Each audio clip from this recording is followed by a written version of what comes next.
श्रीगुरुभ्यो नमः। वागीशाद्याः सुमनसः सर्वार्थानामुपक्रमे यं नत्वा कृतकृत्याः स्युः तं नमामि गजाननं। गुरुर्ब्रह्मा गुरुर्विष्णुः गुरुर्देवो महेश्वरः गुरुः साक्षात् परं ब्रह्म तस्मै श्रीगुरवे नमः। यत्कृपालेशमात्रेण पुरुषार्थचतुष्टयं प्राप्यते तमहं वन्दे गोविन्दं भक्तवत्सलम्।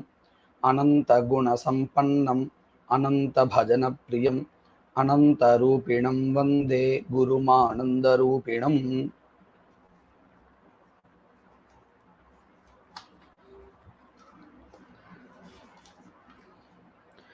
श्रुतिप्रमाणविषये विचारः प्रवर्तते।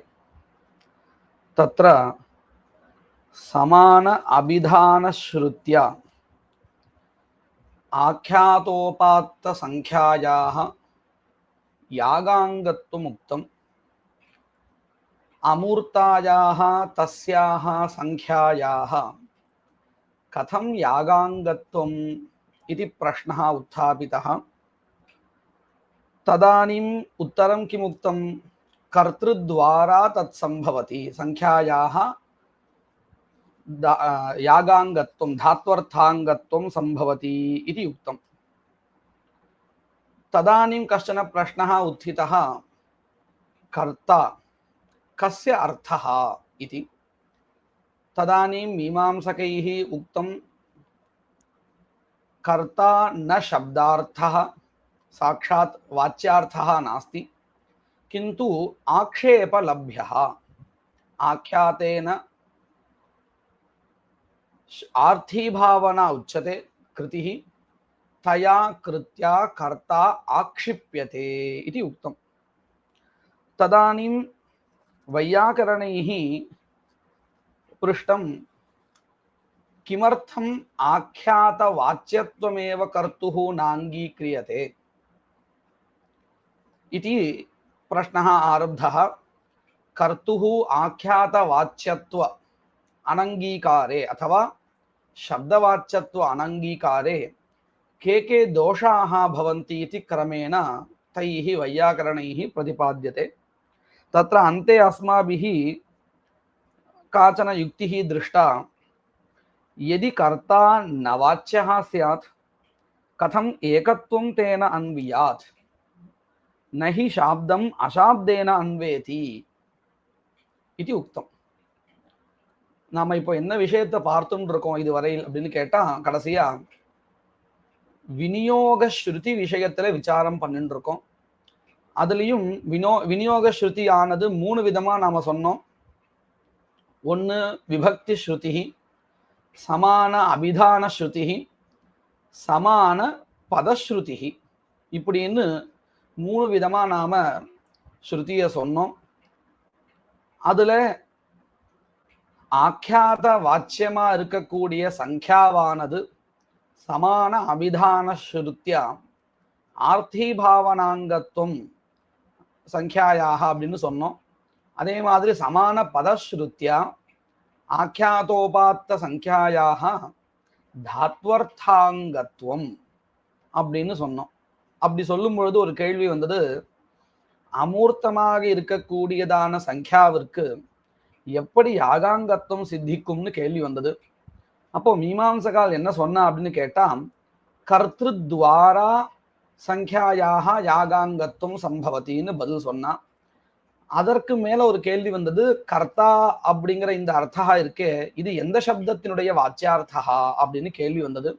அப்போ மீமாம்சகால் என்ன சொன்னா, கர்த்தா அப்படிங்கிறது எந்த சப்தத்தினுடைய வாச்சியார்த்தமாக ஒத்துக்கிறது இல்லை நாங்க. அதற்கு பதிலாக ஆக்கியாதத்தினுடைய வாச்சியார்த்தா கிருதி, இந்த கிருதியானது கர்த்தா இல்லாமல் திரவிய ஆசிரியம் இல்லாமல் இருக்காதுங்கிறதுனால இந்த கிருதியானது கர்த்தாவை ஆக்ஷேபிக்கிறது. இப்படி ஆக்ஷேபத்தினாலேயே கர்த்தா கிடைக்கும் என்பதனால் இன்னொரு ஒரு சப்தத்துக்கு வாச்சியமாக ஒத்துக்கொள்ள தேவையில்லை அப்படின்னு மீமாம்சகால் சொன்னா. இதற்கு மேல வையாகரணால் சொல்ல ஆரம்பிச்சா, இந்த கர்த்தாவானது கர்த்தா அப்படிங்கிற அர்த்தா ஏதாவது ஒரு சப்தத்துக்கு வாச்சியமாகத்தான் இருக்கணும் அப்படின்னு சொல்லி, அதுலயும் ஆக்கியாத சப்தத்தினுடைய அர்த்தாதான் இந்த கர்த்தா அப்படின்னுகிறதா சொன்னா, இப்படி ஒத்துக்கலைன்னா என்னென்னலாம் தோஷம் வரும் அப்படின்னு வரிசையா சொல்ல ஆரம்பிச்சா வையாகரனால். அதுல கடைசியா நாம பார்த்த யுக்தி என்ன பார்த்தோம் அப்படின்னு கேட்டா, ஆக்கியாத சப்தத்தினுடைய அர்த்தா சங்கியா, இந்த சங்கியாவானது சப்தத்தினுடைய அர்த்தமாக இல்லாத ஆக்ஷேபத்தினால கிடைக்கப் பெறுகின்ற கர்த்தாவோடு எப்படி சேரும்? நமக்கு இந்த சங்கியாவுக்கு கர்த்தாவோடு அன்வயா தேவையா இருக்கு. ஆனா அதே சமயம் சப்தத்தினுடைய அர்த்தமாக இருக்கக்கூடிய சங்கியாவானது அசப்தமாக இருக்கக்கூடிய, அதாவது சப்தத்திலிருந்து தெரியாத ஆக்ஷேபத்தினால தெரிகின்றதான கர்த்தாவுடன் எப்படி சேரும்? சேராது. அப்படி ஒருவேளை சேரும்னு ஒத்துண்டால் என்ன தோஷகா வந்துடும்? சாப்தமானது, அதாவது சப்தத்திலிருந்து தெரிகின்ற ஒரு பதார்த்தா அசாப்தமான பதார்த்தத்தோடு, அதாவது சப்தத்தினால் தெரியாத இன்னொரு ஒரு பதார்த்தத்தோடு சேரும் அப்படிங்கிற விஷயத்தை ஒத்துண்டதா ஆயிடும். அது மீமாம்சகாலுக்கும் சரி வராது. ஏன்னா ஊக கிரந்தத்துல இதற்குனே நாம என்ன பண்றோம், மீமாம்சகால் என்ன பண்ணிட்டு இருக்கா அப்படின்னு கேட்டா, சப்தார்த்தவாக இருக்கணும் அப்படிங்கிறதுனால்தான் எந்த இடத்துல எந்த சப்தத்தை சேர்த்தால் வாச்சியார்த்தமாக அபேட்சிதமான அர்த்தம் கிடைக்குமோ அங்க அந்த சப்தத்தையே மாத்துறான். இந்த சப்தத்தை மாத்துறதுனுடைய காரணமே அதுதான், வாச்சியார்த்தமா கிடைக்கணும்னு தான், சப்தார்த்தமாக கிடைக்கணும் அப்படிங்கிறதுக்காக தான் மெனக்கட்டு ஊகத்தை பண்றான். அப்போ அவளாலையும் இந்த ஒரு விஷயத்தை ஒத்துக்க முடியாது. எந்த விஷயத்தை ஒத்துக்க முடியாது? அசாப்தமானது சாப்தத்தோடு சேர்றது அப்படிங்கிற அர்த்தத்தை அவளாலையும் ஒத்துக்க முடியாது. அதனால ஆக்கியாத சப்தமாக இருக்கக்கூடிய சங்கியாவானது இன்னொரு ஒரு சாப்தமாக சப்தத்திலிருந்து தெரிகின்ற அர்த்தத்தோட தான் சேர்றதுன்னு சொல்லணும். அப்படி சொல்லணுமா இருந்தால் கர்த்தா அப்படிங்கிற அர்த்தா அவசியம் ஆக்கியாத சப்தத்தினுடைய அர்த்தகான்னு ஒத்துக்கணும் அப்படிங்கிற வரையில் நாம பார்த்துருக்கோம். இதற்கு மேற்கொண்டும் சில தோஷங்கள் சம்பவிக்கிறது அப்படிங்கிறதாக வையாகரனால் சொல்றாள். எப்போ இதெல்லாம்? இந்த கர்த்தாவானவன் சப்தத்திலிருந்து தெரியல, கிருதியினால ஆக்ஷேபத்தினால கிடைக்க பெறுகிறான் அப்படின்னு ஒத்துண்டால் இந்த தோஷா வரும் அப்படின்னு சொல்றான். என்ன தோஷம் சொல்றான்னு பார்க்கலாம். கிஞ்ச மேற்கொண்டு தேவதத்தா பச்சதி இதி சாமானாதிகரண்யம் ந ஸ்யாத் நஹி கேவலம் பாவனாவாச்சகஸ்ய ஆख्यातस्य தேவதத்த பதேன சாமானாதிகரண்யம் உபபத்யதே ஏகார்த்த நிஷ்டத்வா பாவாத். கொஞ்சம் நம்ம கவனமா கேட்டுக்கணும்.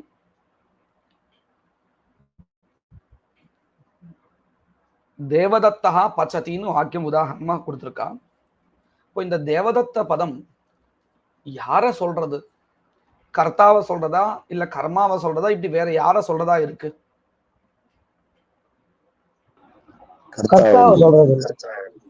கர்த்தாவை சொல்றது.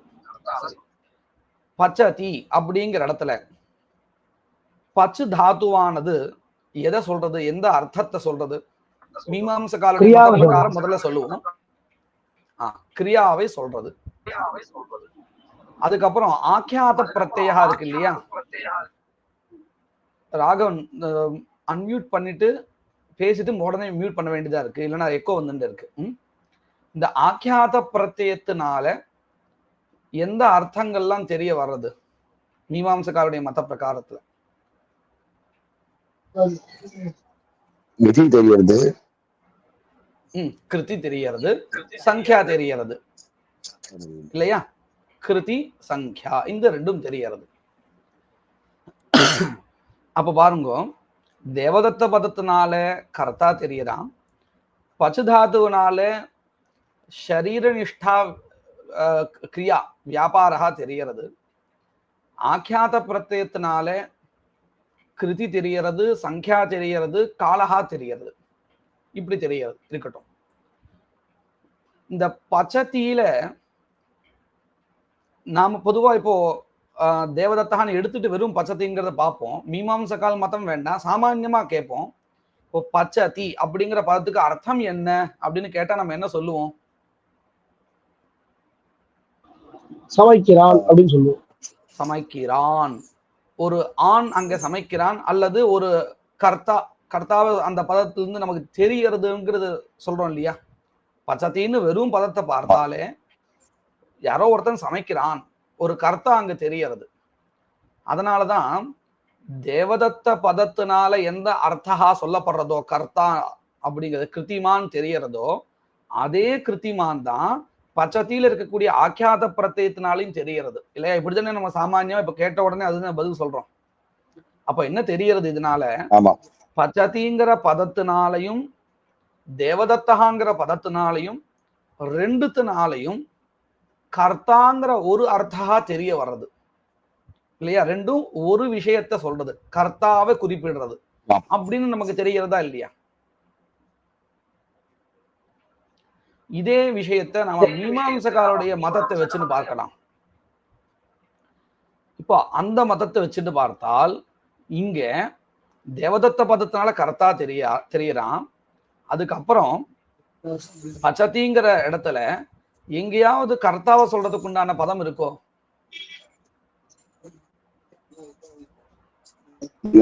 இல்ல. அப்படி இல்லைன்னு சொன்னா சாமானாதிகரண்யம் தெரியறதா? சாமானாதிகரண்யம்னா என்னது? சமான அர்த்த போதகத்துவம். பின்ன பிரவருத்தி நிமித்தயோகோ சப்தயோகோ ஏகார்த்த போதகத்துவம். இது எழுதி கூட வச்சுக்கணும். ரெண்டு சப்தங்கள் ரெண்டும் வெவ்வேறு பிரவருத்தி நிமித்தங்களை கொண்டது. அப்படின்னா என்ன அர்த்தம்? தேவதத்த பதம் தேவதத்தத்வேன தேவதத்தம் போதயதி. ஆக்கியாத பதம் கர்த்திருத்வேன கர்த்தாரம் போதயதி. சரியா? இப்படி ரெண்டு பதத்துக்கும் பிரவருத்தி நிமித்தம் வேறு. ராமபதம் ராமத்வேன ராமம் போதயதி, தசரத பதம் தூ ராமத்வேன தசரதம் ந போதயதி, தசரத புத்திரத்வேன ராமம் போதயதி. வித்தியாசம் புரிகிறதா? ரெண்டு பதங்களும் ஒரு ஆளைதான் குறிப்பிடுறது. ஆனால் அந்த சப்தங்களுடைய பிரவருத்தி நிமித்தம்னு சொல்லுவோம். பிரவருத்தி நிமித்தம்னா என்னது? அது எந்த வகையில அந்த ஆளை குறிப்பிடுறதுங்கிற அந்த வழி இருக்கு இல்லையா? அந்த வழிதான் பிரவருத்தி நிமித்தம். அது வேறானது இல்லையா? ரெண்டு பேர் இப்ப தசரத சொல்லக்கூடாது, தாசரதி பதத்தினால ராமன் தான் சொல்லப்படுறான், ராமஹா பதத்தினாலையும் ராமன் தான் சொல்லப்படுறான். ஆனா தாசரதிங்கிற பதத்தினால ஏற்படக்கூடியதான அல்லது அந்த பதம் எந்த வழியில எந்த வகையில ராமனை குறிப்பிடுறதோ அந்த வகையில யாரை குறிப்பிடல? ராமபதம் ராமனை குறிப்பிடல. இது புரிஞ்சுதா? அப்போ என்ன தெரிகிறது? ரெண்டு சப்தங்களுக்கும் பிரவருத்தி நிமித்தம் வெவ்வேறு, ஆனா குறிப்பிடக்கூடிய அர்த்தா ஒண்ணு. இதைத்தான் நாம என்ன சொல்றோம்? பின்ன பிரவருத்தி நிமித்தயோகோ சப்தயோகோ ஏகார்த்த போதகத்துவம். இதைத்தான் சாமானாதிகரண்யம்னு சொல்லிட்டு இருக்கோம். இப்போ பிரகிருத ஸ்தலத்திலையும் தேவதத்த பதம் கர்த்தாவை தான் சொல்றது, ஆக்கியாத பதம் பச்சதிங்கிற பதமும் பதத்துல இருக்கக்கூடிய ஆக்கியாத பிரத்யாகவும் தேவதத்தனை தான் குறிக்கிறது, அந்த கர்த்தாவை தான் குறிக்கிறது. அப்போ சாமானாதிகரண்யம் நமக்கு தெரிகிறது, ரெண்டு பதத்தினாலையும் ஒரு அர்த்தா தான் குறிப்பிடப்படுறதுன்னு தெரிகிறதா இல்லையா?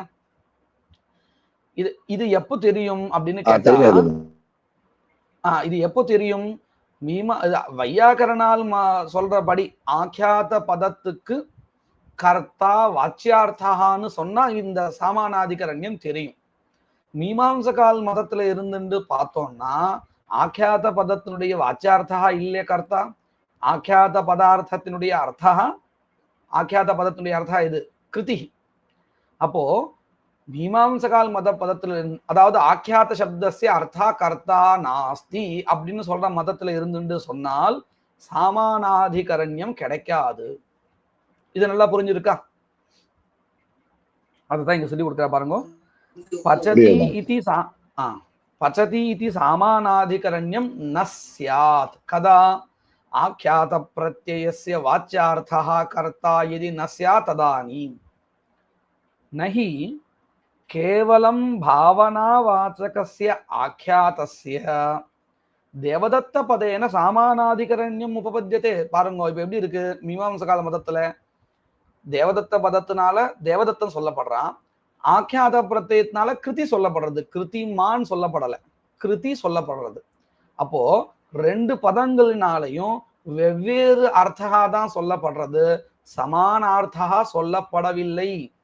அப்போ எப்படி சாமானாதிகரண்யம் கிடைக்கும்? அதுதான் காமிக்கிறார். நஹி கேவலம் பாவனாவாச்சகஸ்ய ஆக்கியாதஸ்ய. ஏன் கேவலம்னு சொல்றா? பாவனான்னா கிருதிஹி, கிருதிமான் அப்படிங்கிற அர்த்தம் வரையில் ஆக்கியாத பதம் சொல்லுமே, ஆனால் சமானாதிகரண்யம் கிடைக்கும். ஆனா இவால வெறும் கிருதியை தான் சப்தார்த்தமா எடுத்துக்கிறா, கிருதிமான் வரையில் போகல, கிருதியை கொண்டவன் வரையில் போகல. அதனாலதான் என்ன சொல்றா? நஹி கேவலம் பாவனாவாச்சகஸ்ய ஆக்கியாதஸ்ய தேவதத்த பதேன சாமானாதிகரண்யம் உபபத்யதே நஹி உபபத்யதே. கிடைக்காது. இது கிடைக்காது, சாமானாதிகரண்யம் கிடைக்காது. ஏன்பா கிடைக்காது? ஏகார்த்த நிஷ்டத்வா பாவாத், ஏகார்த்த போதகத்வா பாவாத். சாமானாதிகரண்யம் அப்படிங்கிறது எப்போ கிடைக்கும்? ரெண்டு பதங்களினாலையும் ஒரே அர்த்தா சொல்லப்படும் பொழுது, இல்லையா? இந்த இடத்துலயும் அப்படி இல்லை, ஏகார்த்த நிஷ்டத்துவம் இல்லை, ஏகார்த்த போதகத்துவம் இல்லை. தேவதத்த பதேன தேவதத்தா போத்தியதே, ஆக்கியாத பதேன தु கிருதிஹி போத்தியதே. தர்ஹி கதம் சாமானாதிகரண்யம்? சாமானாதிகரண்யம் ந லப்யதே. இது எப்போ ஒத்து வரும் சாமானாதிகரண்யம் அப்படின்னு கேட்டா, கர்த்திரு வாச்சகத்வே து உபபத்யதே, ஆக்கியாத பிரத்யயேன கர்த்தா போத்யதே. इत्युक्ते आख्यात प्रत्ययस्य वाच्यार्थः कर्ता इति मते तु उपपद्यते सामानाधिकरण्यम. இல்லையா? வையாகரணா சொல்லபடி பார்த்தா சாமானாதிகரண்யம் கிடைக்கும். உபபத்யதே ஏவா. இது ஒரு தோஷா. இப்போ இன்னொரு தோஷா ஸ்மிருதி விரோதத்தை காமிக்கிறார். நல்லா கவனிக்கணும். இங்க சூத்திரத்தினுடைய அர்த்தத்தை சொல்லி நம்ம இதை படிக்க வேண்டியதா இருக்கு. இது பொதுவான சம்ஸ்கிருத மொழி தெரிஞ்சுக்கிறதுக்கும் தேவையா இருக்கு. லஹ் கர்த்தரி இது வியாக்கரண ஸ்மிருதி விரோதஸ்து கர்த்துஹு அனபிதேயத்வே ஸ்பஷ்டஹா ஏவா. இந்த சூத்திரம் ஒன்று காமிக்கிறா இல்லையா? இந்த சூத்திரத்தினுடைய விரோதமானது ஸ்பஷ்டமா தெரிகிறது. எப்போ? கர்த்துஹு அனபிதேயத்வே, கர்த்துஹு ஆக்கியாத வாச்சியத்வாபாவே, அனபிதேயத்வே நாம அவாச்சியத்வே, கர்த்துஹு ஆக்கியாத பிரத்யய அவாச்சியத்வே லஹ் கர்த்தரி இது சூத்திர விரோதஸ்து ஸ்பஷ்டஹா ஏவா. சரி, அப்படி இந்த சூத்திரத்தை என்ன சொல்லி கொடுத்தா அப்படின்னு கேட்டா, வசுதா இந்த சூத்திரம் லஹ் கர்த்தரின்னு இல்லை. என்ன சூத்திரம் ஞாபகம் இருக்கா கோவிந்தன்? லஹ் கர்மணிச்ச பாவேச்ச அகர்மகேபியான்னு சூத்திரம். இந்த சூத்திரத்துல கர்த்தரிங்கிற பதம் சாட்சாத்தா இல்லை. இந்த இப்போ சூத்திரம் வஸ்துதா எப்படி இருக்கு? லஹ் கர்மணிச்ச பாவேச்ச அகர்மகேபியான்னு சூத்திரம். இந்த சூத்திரத்துக்கு முன்னின சூத்திரம் கர்த்தரி கிருத்து அப்படின்னு சூத்திரம். அந்த சூத்திரத்திலிருந்து கர்த்தரிங்கிற பதம் அனுவருத்தி ஆறுது. அப்போ அந்த பதத்தையும் சேர்த்து சொன்னா நமக்கு எப்படி அர்த்தம் கிடைக்கும்? லஹ் கர்த்தரி கர்மணிச்ச பாவேச்ச அகர்மகேபியான்னு சூத்திரம். சரி, இந்த சூத்திரத்துக்கு என்ன அர்த்தம் அப்படின்னு கேட்டா, லகாராஹா சகர்மகேபியா தாதுபியா கர்த்தரி கர்மணிச்ச ஸ்யுஹு அப்படின்னு அர்த்தம். அப்படின்னு என்ன அர்த்தம்?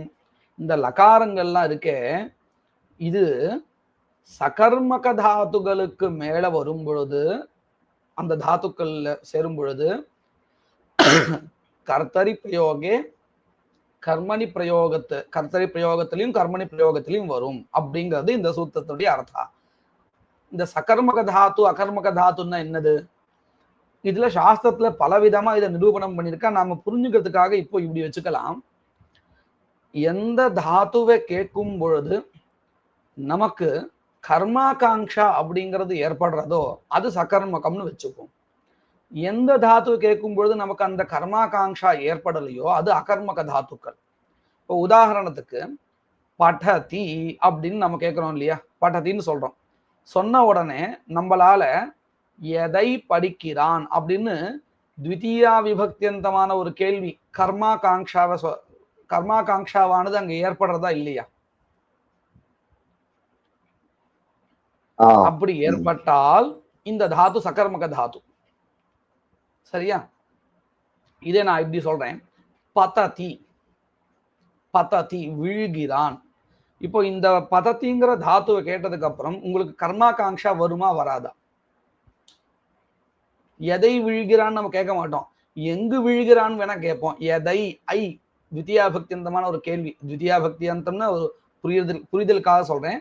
கர்மாகாங்ஷா வராது. அப்படி வரலன்னா இந்த தாத்து என்ன தாத்து? இது அகர்மக தாத்து. இப்படின்னு நம்ம இந்த அளவுக்கு இப்போதைக்கு புரிஞ்சுட்டா போதுமானது. சரி, இப்போ இது இந்த சூத்திரத்தினால் என்ன சொல்ல வந்தா அப்படின்னு கேட்டா, சகர்மக தாத்துக்கள்ல இந்த லகாரங்கள் கர்த்தரி பிரயோகே கர்த்தரி கர்மணிச்ச பவந்தி லகாராக அப்படிங்கிற அர்த்தம். உதாரணத்துக்கு நாம என்ன பார்க்கலாம் அப்படின்னு சொன்னா, ராமஹா படத்தின்னு இருக்கு. இந்த ராமஹா படத்திங்கிற இடத்துல படத்திங்கிறதுல லகாரம், அது ஒரு லகாரம் தானே இருக்கு படத்தின்னு.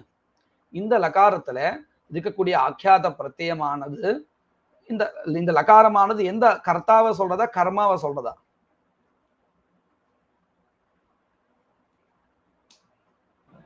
படதி அப்படிங்கிற இடத்துல இருக்கக்கூடிய கர்த்தாவை சொல்றது. கர்த்தாவை சொல்றது சகர்மக தாத்துங்கிறதுனால கர்த்தாவை சொல்றது. இதே மாதிரி பட்யதே அப்படின்னு வச்சு பார்ப்போம். இப்போ இந்த இடத்துல இதே லகாரம் தான் இருக்கு, கர்மாவை சொல்றது. ரெண்டு இடமே நம்ம சொன்ன இடம் சகர்மக தாத்து ஸ்தலம். அப்ப என்ன தெரியுது? சகர்மக தாத்து ஸ்தலத்துல இந்த லகாரங்கள் கர்த்தாவையும் கர்மாவையும் சொல்றது. இது நல்லா புரிஞ்சது இல்லையா? அடுத்தது பார்ப்போம், அகர்மக தாத்து ஒன்று எடுத்தும் பார்ப்போம். அகர்மக தாத்துக்கள் வரும்பொழுது இந்த லகாரங்கள் எந்த ரெண்ட சொல்லும் தெரியுமா? பாவத்தையும், பாவகான தாத்வர்த்தான்னு அர்த்தம், அதையும் அதே மாதிரி கர்த்தாவையும் சொல்லும். எப்படின்னு பார்க்கலாம். பததிங்கிற தாத்து சகர்மக தாத்துவா இல்ல அகர்மக தாத்துவா? இது சகர்மக தாத்து. அகர்மக தாத்து இப்பதானே நம்ம பார்த்தோம். அப்படி இல்லைன்னா பத்துல கதவுதான கம்மிய கத்தியர்த்தகமான தாத்து எல்லாம் சகர்மகத்துல வருதுன்னு ஏற்கனவே எங்கேயோ பார்த்தோம். அது நான் தான் சொன்னேன் கச்சதிங்கிற இடத்துல. ஆனா இந்த இடத்துல நம்ம பதத்தின விழுகிறதுங்கிற அர்த்தத்துல. அதனால்தான் நான் என்ன பண்ணேன், ஒரே தாத்துவான சகர்மகமாகவும் சில இடத்துல வரும், அகர்மகமாகவும் வரும். அதோடைய அர்த்தத்தை வச்சுதான் அந்த கணக்கு. அதனால நம்ம பதத்திங்கிறது இந்த விழுகிறாங்கிற அர்த்தத்துல வச்சுப்போமே. இப்போ இது என்ன ஆறுது? அகர்மகமா ஆயிடுறது. சரி, இப்போ இதை வச்சுன்னு ஒரு வாக்கிய பிரயோகம் பண்ணலாம். பலம் பததி அப்படின்னு வச்சுப்போம். பலம் பததி. இப்போ இந்த பலம் பததிங்கிற இடத்துல லகாரஹா எதை சொல்றது? கர்த்தாவை சொல்றதா இல்ல தாத்வர்த்தத்தையே சொல்றதா? கர்த்தாவை சொல்றது. அப்ப என்ன அடுத்து? அகர்மகத்துக்கு மேல வரக்கூடிய தாத்துக்கள் கர்த்தாவையும் பாவத்தையும் சொல்லும்னு சொன்னோம். அதுல ஒரு உதாரணமாக கர்த்தாவை சொல்லுகின்ற இடத்த சொல்லிட்டோம். இதுக்கு அப்புறம் ராமேண சுப்பியதே. ராமேண சுப்பியதே, ராமனால் தூங்கப்படுகிறது. ராமேன பத்தியத்தை கூட, பலேன பத்தியத்தை இப்படி கூட சொல்லலாம். பழத்தினால் விழப்படுகிறது அப்படின்னு. இந்த இடத்துல இந்த விழப்படுகிறது அப்படிங்கிற இடத்துல லகாரஹா கர்த்தாவையும் சொல்லாது, கர்மாவை சொல்லவே சொல்லாது, அகர்மக தாத்து. அப்ப எதை சொல்லும் அப்படின்னு கேட்டால் பாவத்தை, தாத்வர்த்தத்தை தான் சொல்லும். ஏன்னா இங்க கர்த்தாவை சொல்றதுக்கு உண்டான திருத்தியா பக்தி தான் இருக்கு. தாத்து அந்த ஆக்கியாதாந்த பதம் இருக்கே, பத்தியத்தே அப்படிங்கிறதோ அல்லது ராமேன சுப்பியத்தைங்கிறதுல சுப்பியத்தைங்கிற பதமோ ராமனையும் குறிக்காது. அது எப்படி தெரிஞ்சுக்கலாம்? ராமேனங்கிற எடுத்துடுங்க, சுப்பியத்தே அப்படிங்கிறத மட்டும் வச்சு பாருங்க. சுப்பியத்தைங்கிறதுக்கு என்ன அர்த்தம் தமிழ்ல?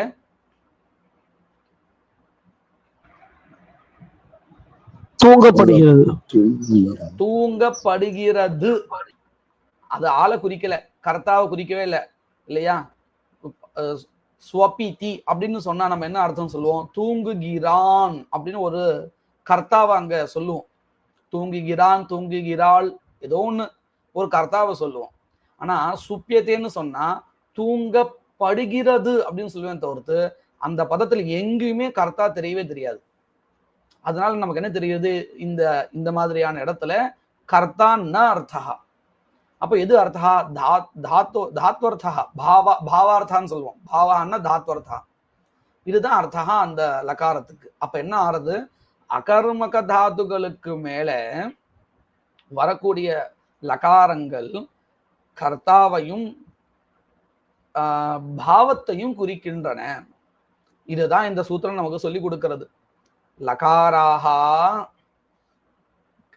சகர்மக தாத்துபியா கர்த்தரி கர்மணிச்ச ஸ்யுஹு.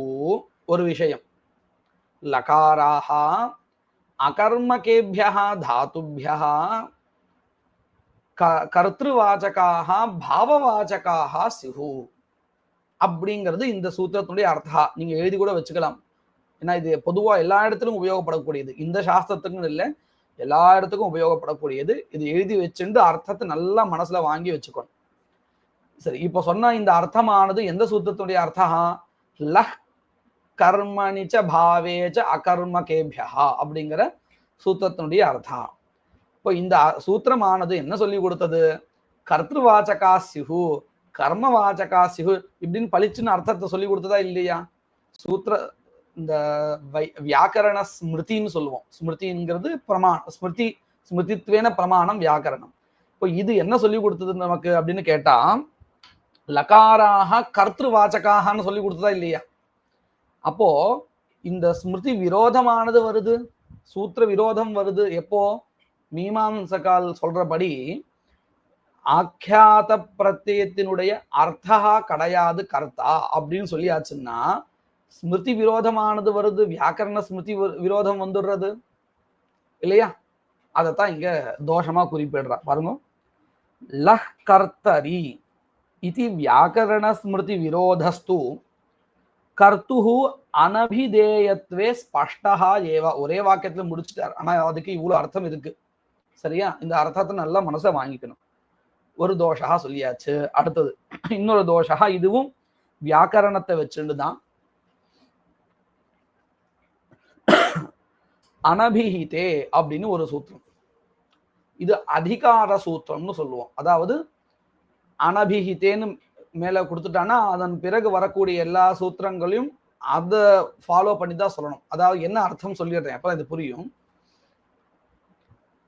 நம்ம இந்த கர்த்திருவாச்சக பதத்துக்கு அப்புறம் சில இடத்துல பிரதமாவை சேர்க்கிறோம், சில இடத்துல திருத்தீயாவை சேர்க்கிறோம். எப்போ பாருங்க, ராமஹா பாடம் படதி, இந்த வாக்கியத்துல கர்த்தாவை சொல்லுகின்ற பதம் எது?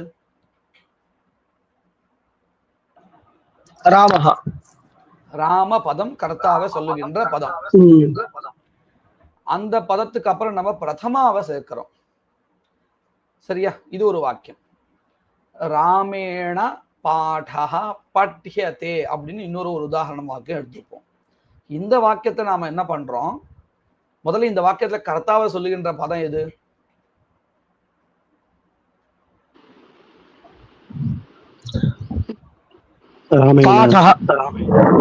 ராமபதம். அதுக்கப்புறம் நம்ம என்ன திருத்தீயாவை சேர்க்கிறோம். சரியா? என்னது, ஒரு இடத்துல கர்த்திரு பதத்துக்கு அப்புறம் பிரதமாவை சேர்க்கிறோம், இன்னொரு இடத்துல அதே கர்த்திரு பதத்துக்கு அப்புறம் கர்த்திரு பதம்னா கர்த்திரு வாச்சக பதம், அதன் பிறகு திருத்தீயாவை சேர்க்கிறோம். ஏன் இந்த மாற்றம் அப்படின்னு கேட்டா நல்லா கவனிக்கணும். ஆக்கியாத பிரத்யத்தினால கர்த்தா சொல்லப்படுவானே ஆனால், அதாவது ஆக்கியாத பிரத்யேன கர்த்தா அபிதீயதே சேத்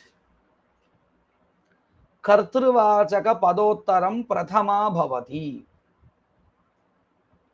சரியா? அடுத்த ஒரு நியமம், இதெல்லாம் நியமத்தை எழுதி வச்சுக்கணும். பொதுவான நியமங்கள் எல்லா சாஸ்திரத்துக்கும் சரி, எல்லாத்துக்கும் சாமான்யமாக தேவைப்பட வேண்டியது. கர்த்துஹு அபிதானே பிரதமா பவதி. கர்த்துஹு அனபிதானே. அனபிதானே என்னன்னு அர்த்தம்?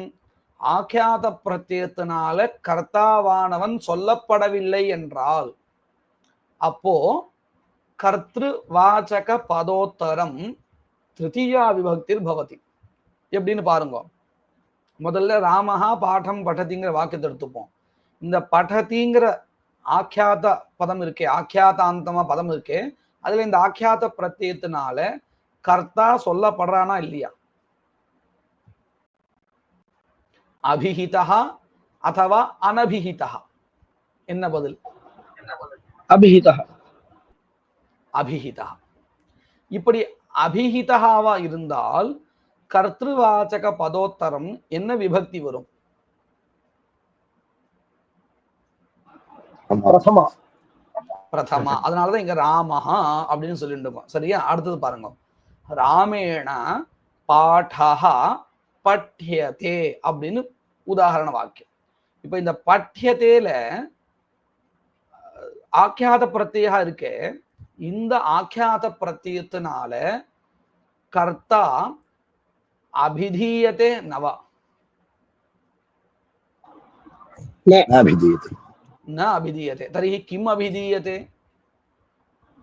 कर्म अभिधीयते. कर्म अभिधीयते. समीचीनं। कर्म अभिधीयते.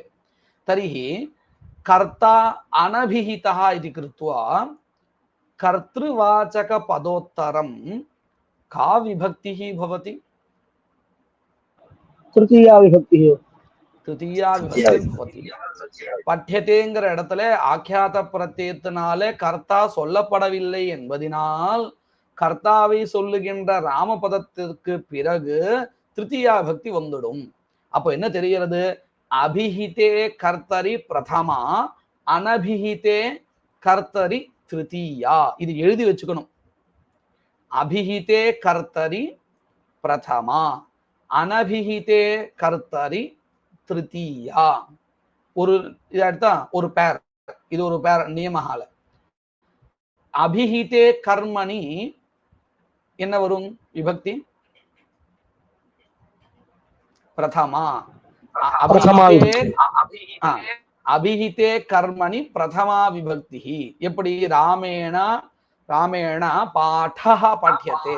பட்யதேங்கிற இடத்துல ஆக்கியாத பிரத்யத்தினால கர்ம சொல்லப்படுறது என்பதனால் பாடஹ அப்படின்னு பிரதமாந்தம் வந்துடும். அபிஹிதே கர்மணி பிரதமா, அனபிஹிதே கர்மணி த்விதீயா. ராமஹா பாடம் படதி. படதிங்கிற ஆக்கியாத பிரத்யத்தினால கர்ம ந அபிதீயதே, அத்தः அனபிஹிதே கர்மணி த்விதீயா ஸ்யாத். இதுதான் நியமம்.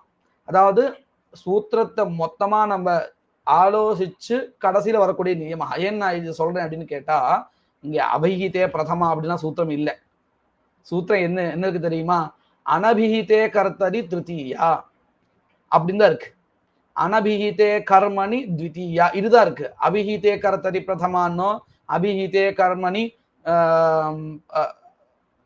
அபிஹிதே கர்த்தரி பிரதமா, அபிஹிதே கர்மணி பிரதமா இப்படியோ இல்லை, அனபிஹிதே தான் இருக்குங்க.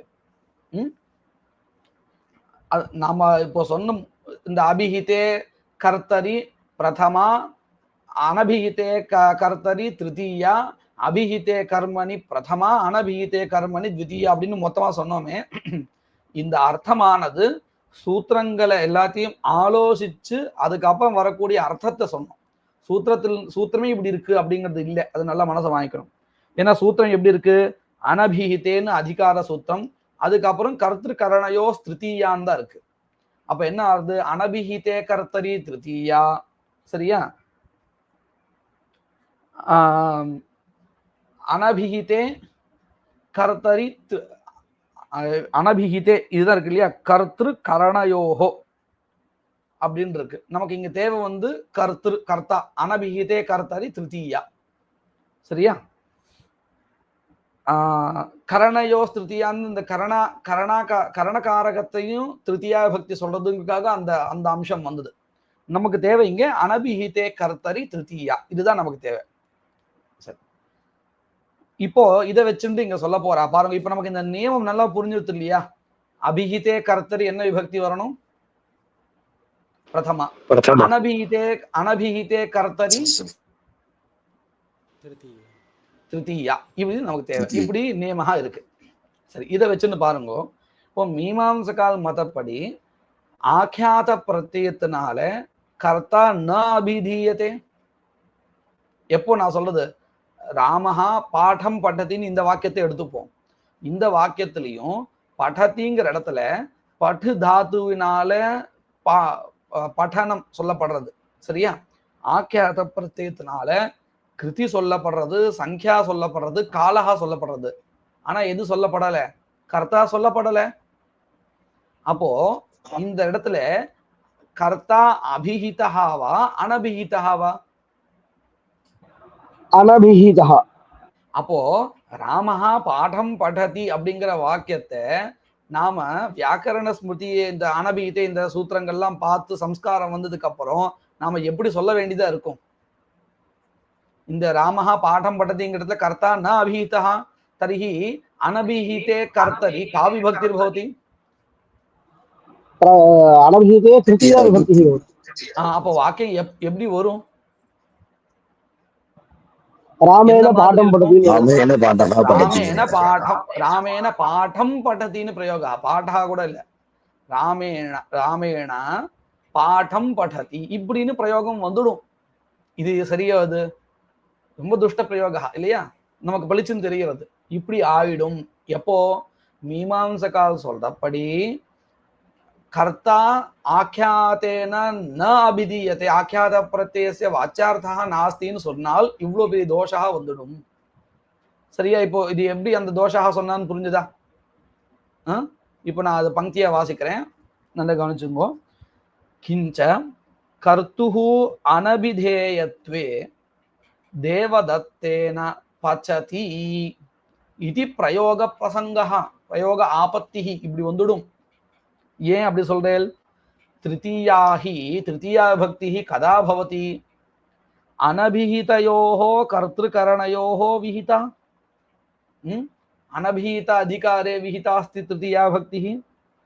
आख्यातेन कर्ता न अभिधीयते. आख्यातेन ராமஹ பாடம் படதி அப்படிங்கிற இடத்துல மீமாம்சகால் மதத்தை வச்சுட்டு பார்த்தால் பாடா ஆக்கியாத பிரத்யேன ராமஹ ந அபிதீயते கர்த்தா ந அபிதீயते तस्मात् किं भवति? तृतीया भक्तिर्भवति। आख्यातेन कर्ता न अभिहितः इति कर्तृवाचिनी तृतीया स्यादेव। किमिति? रामेण पाठं पठति इति प्रयोगापत्तिः। कर्तुः अभिधाने तु இதே வையாக்கரணால் சொல்லப்படி ஆக்கியாத பிரத்யத்தினால கர்த்தா அபிதீயத்தை அப்படின்னு சொன்னா கர்த்துஹு அபிதானே து அபிஹிதத்வாதேவ திருத்தீயா ந பிராப்னோதி. தேவதத்தா பச்சதி இப்படின்னு சரியான சாது பிரயோகம் வந்துடும். பிராப்னோதி தஸ்யாஹ இत्युक्ते திருத்தீயாயாஹ அனபிஹித அதிகாரஸ்தத்வாத் ந து அபிஹித அதிகாரஸ்தத்வம். அதாவது திருத்தீயா விபக்தியானது எப்போ பிரவர்த்திக்கும்? கர்த்துஹு அனபிதானே. ஏன்னா அனபிஹிதே அப்படிங்கிற அதிகாரத்துக்கு கீழே தான் வருது. என்னது? கர்த்திருக்கரணையோ திருத்தீயாங்கிற அந்த சூத்திரத்தினால விதிக்கப்பட்ட திருத்தீயாவானது அபிஹித அதிகாரத்துல வரல. அதனால எப்போ சொல்லப்படலையோ கர்த்தாவானது அப்பதான் வரும். இந்த பங்கிக்கு அர்த்தம் புரிகிறதா? புரியாது.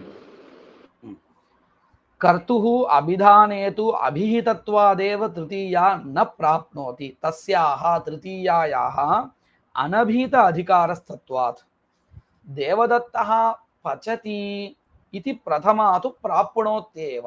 எப்போ? ஆக்கியாத வாச்சியா கர்த்தான்னு சொல்லும் பொழுது தேவதத்தः பச்சத்தின்னு தேவதத்த பதோத்தரம் பிரதமா அவசியம் பவத்யேவ. குதः? ஆக்கியாத பிரத்யேன கர்த்தா அபிஹிதः தஸ்மாத் அவசியம் பவத்யேவ. தேவதத்தः பச்சதி இதி பிரதமா து பிராப்னோத்யேவ. அடுத்தது பிரதமாயாஹ அபிஹித காரக விபக்தித்வாத். பிரதமா எப்போ கிடைக்கும்? கர்த்தா அபிஹிதா சேத் அவசியம் பவதி இல்லையா? பிரதமாயாஹ அபிஹித காரக விபக்தித்வாத். இங்க ஒரு சின்ன சூத்திரார்த்தத்துல வரக்கூடிய அர்த்தபேதா. பிரதமாவானது பாருங்க, நல்லா பாருங்க, திருத்தீயா எங்க சொல்லப்பட்டிருக்கு அப்படின்னு கேட்டா அனபிஹிதே கர்த்தரின்னு சொல்லியிருக்கு இல்லையா? ஆனா பிரதமாவானது அபிஹிதே கர்த்தரி பிரதமான்னு சொல்லப்படலை. நான் அதனாலதான் முன்னாடியே சொன்னேன், நாம எல்லா சூத்திரங்களையும் ஆலோசிச்சு ஒரு சித்தாந்தம் எது வருதோ அதை நான் சொன்னேன் புரியறதுக்காக. சூத்திரம் அப்படி இல்லைன்னு நான் சொன்னேன், அதனால மனசை வாங்கிக்கணும். அனபிஹிதே திருத்தீயான்னு இருக்க தவிர்த்து அபிஹிதே பிரதமான்னு இல்லை. இந்த வித்தியாசம் புரியுறதா? கடைசியா இப்ப என்ன சொன்னா, பிரதமாயாக அபிஹித காரக விபக்தித்வாதுன்னு சொல்றா. இது எப்படி வரும் அப்படின்னு கேள்வி. அதாவது அபிஹிதே பிரதமான்னு சொல்லப்படலையே, அப்போ எப்படி நீங்க இதை சொல்றேன் அப்படின்னு கேட்டா, பிராதிபதிகார்த்த மாத்திர வாச்சித்வாத்வா பிரதமாயாக பிராப்திஹி. அதாவது எந்த இடத்துல கர்த்தாவானவன் ஆக்கியாத பிரத்யத்தினால சொல்லப்படுறானோ அந்த இடத்துல கர்த்திருவாச்சக பதோத்தர பிரதமா பிராப்தி இருக்கே, இந்த பிரதமா பிராப்தி கர்த்தா அபிஹிதங்கிறதுனாலே வந்துடும் அப்படின்னு இல்லை, பிராதிபதிகார்த்தத்துக்காக வரும். பிராதிபதிகார்த்த மாத்திரே பிரதமா அப்படிங்கிற நியமத்தை வச்சுண்டு ராமஹா அப்படின்னு பிராதிபதிகார்த்தே பிரதமா வரும். அதாவது பிராதிபதிகத்துக்கு என்ன அர்த்தாவோ அதே அர்த்தத்தை சொல்றதுக்காக பிரதமா வரும் இப்படின்னு வையாகரணாளுடைய மதம். உடனே நமக்கு அடுத்த ஒரு கேள்வி வரும் இல்லையா, பிராதிபதிகத்துக்கு என்ன ஒரு அர்த்தாவோ அதே அர்த்தத்தை கொடுக்கறதுக்கு பிரதமா விபக்தி மறுபடியும் எதற்கு?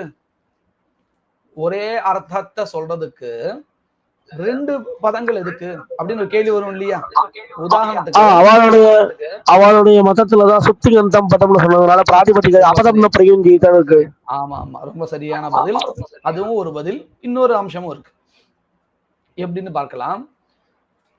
நச்ச முதல்ல கேள்வி, நச்ச ததா ததா இत्युक्ते பிராதிபதிகார்த்தே பிரதமா இது ஸ்வீகாரே. பிராதிபதிகார்த்தத்தை சொல்றதுக்காக தான் பிரதமாவும் வந்திருக்குன்னு வச்சுண்டால், பிராதிபதிக்கேனைவ அர்த்தஸ்ய உக்தத்வாத், பிராதிபதிகத்தினாலேயே அந்த அர்த்தா சொல்லப்பட்டதுனால பிரதமா வையர்த்தியம், பிரதமா விபக்தி வியர்த்தம்னு ஆயிடுமே அப்படின்னு கேட்டா இல்லை,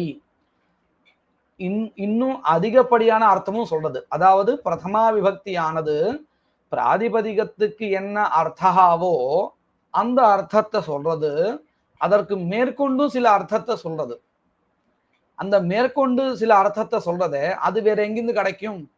இந்த பிரதமா விபக்தினால்தான் கிடைக்கணும். என்னது அந்த மேற்கொண்ட அர்த்தம் பாருங்க. பிராதிபதிகார்த்தத்தை சொல்லிட்டு கையோடையே அங்கேயும் இன்னும் என்ன அர்த்தத்தை சொல்றது? லிங்கத்தை சொல்றது, சங்கியாவை சொல்றது பிரதமா விபக்தி.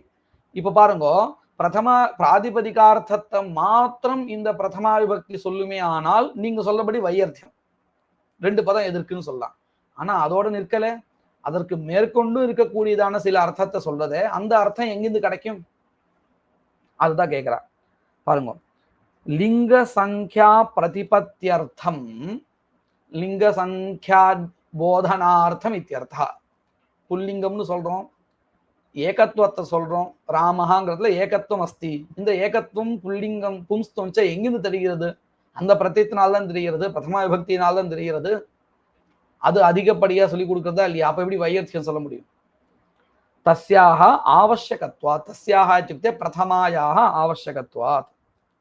இது ஒரு பதில். இன்னொரு பதில் ராகவன் சொன்னது போல, கேவல பிராதிபதிகஸ்ய பிரயோக அசாதுத்வாச்ச ந கேவலா பிரகிருதி பிரயோக்தவ்யா நாபி பிரத்யயான்னு நியமஹ.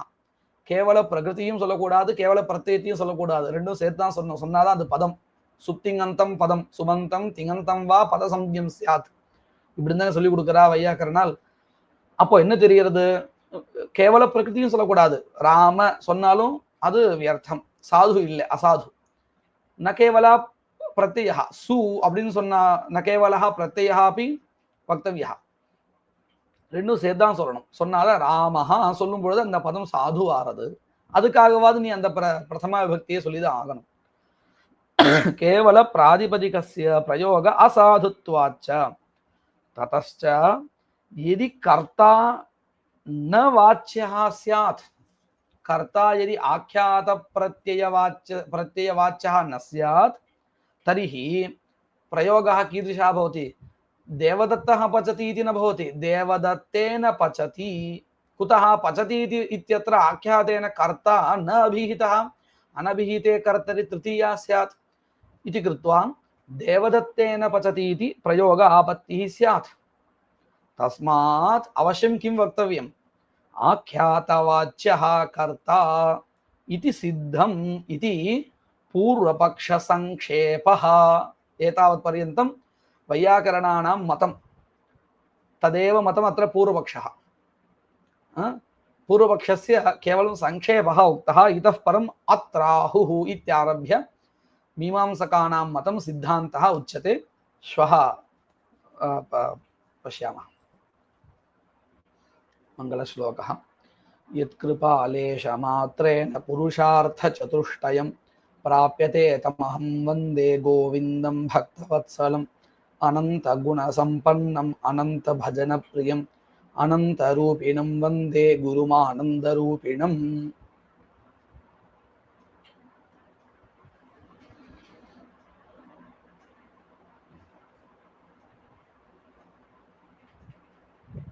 नमस्कारं नमस्कारः नमस्कारं नमस्कारः